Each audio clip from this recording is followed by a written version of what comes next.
Hey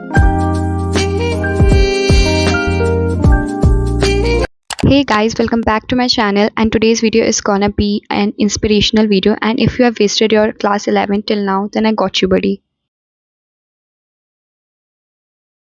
अगर starting से बात करूँ तो ये कोई बहुत बड़ी बात नहीं है, मतलब हर कोई यही करता है क्योंकि हम सीनियर्स की बात सीरियसली नहीं लेते जब तक हम खुद सीनियर्स नहीं बन जाते। हम सोचते जैसी 10th है वैसी 11th होगी, बट रियलिटी चेक अपन को भी मिलता है।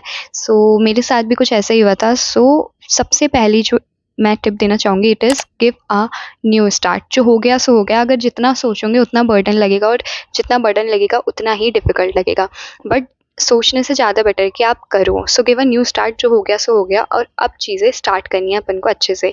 तो second tip is make a schedule. अब मैं ये नहीं बोल रही हूँ कि टाइम टेबल बना लो, because it is not possible कि हम टाइम टेबल फॉलो कर पाए। बहुत कम ही लोग होते हैं जो कर पाते हैं, बट एक्चुअल में आपके हिसाब से चीज़ें चलती नहीं है। तो ऐसा शेड्यूल बना लो कि वीकली शेड्यूल और मंथली शेड्यूल, कि एक वीक में आपको इतने चैप्टर करने हैं, एक मंथ में आपको इतने चैप्टर करने हैं। मैं ज़्यादातर वीकली शेड्यूल्स बनाती हूँ कि एक वीक में मेरे को एक चैप्टर करना है, हर सब्जेक्ट का कंप्लीट करना ही करना है। So you can make it. फिर थर्ड टिप ये है कि आप कॉन्सेप्ट्स क्लियर करना स्टार्ट करो, whether it is from the starting. कोई दिक्कत नहीं है। अभी भी अगर मैं अभी से लेके चलूँ तो अभी अक्टूबर चल रहा है, स्टिल यू हैव फेब्रवरी तक होते कई लोग के finals, still you have 4 to 5 months, so you can do it।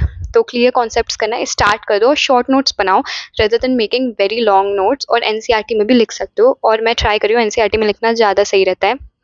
और फोर्थ पॉइंट मैं ये बोलूँगी कि आप जो भी चैप्टर कर रहे हो उसके शॉर्ट नोट्स तो बनाओ और की पॉइंट्स लिख लो, और कुछ गुड क्वेश्चंस एक कॉपी बना लो आप, जिसमें आप बहुत अच्छे अच्छे गुड क्वेश्चंस रख लो कि इन फ्यूचर अगर आपको कभी भी रिवीजन करना है तो वो क्वेश्चन पे आप एक बार रिव्यू करोगे तो आपका हो जाएगा। जैसे स्कूल्स में कराते हैं ना कि आप एक्सरसाइज कंप्लीट करते हो, like that you can make.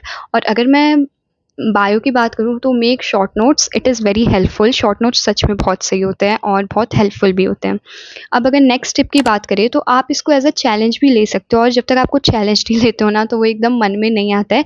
Like I have taken 30 days study challenge, और जिस दिन ये वीडियो डल रहा है वो 10 डे चल रहा है मेरा 30 days का, और ये video 9th day of 30 days study challenge है।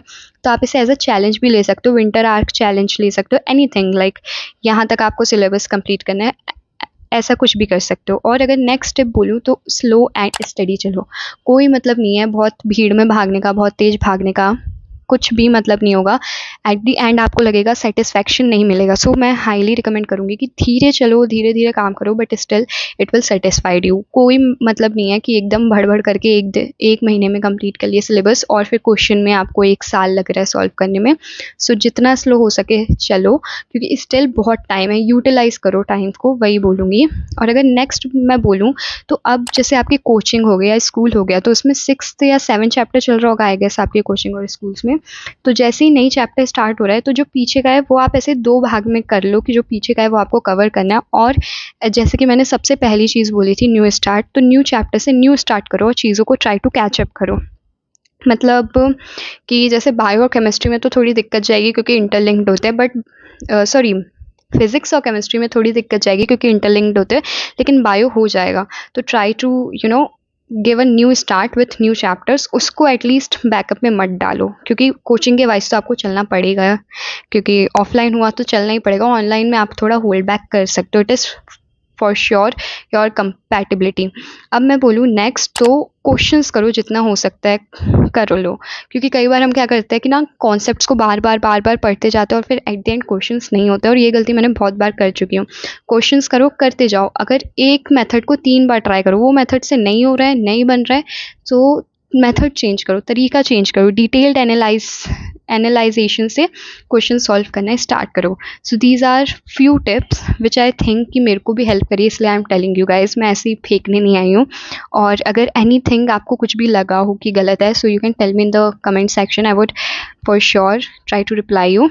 और this was my first time to give a inspirational video, और मैं कोई टिप्स बता रही हूँ, तो अगर कोई गलती हो गई हो सो प्लीज़ माफ़ कर देना। And that's it for the day. और कुछ और भी कुछ डाउट हो और कुछ कंक्लूजन निकालना हो, so tell me in the comment section. That's it for the day. Thank you, please subscribe.